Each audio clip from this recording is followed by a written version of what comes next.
هذا بيان للناس وهدى وموعظة للمتقين. ولا تهنوا ولا تحزنوا وأنتم الأعلون إن كنتم مؤمنين.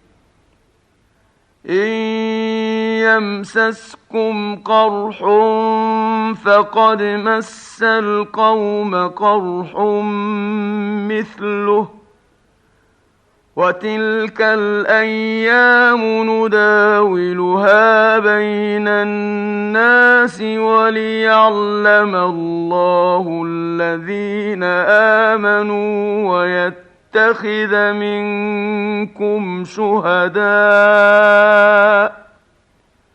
والله لا يحب الظالمين. وليمحص الله الذين آمنوا ويمحق الكافرين. أم حسبتم أن تدخلوا الجنة ولما يعلم الله الذين جاهدوا منكم ويعلم الصابرين؟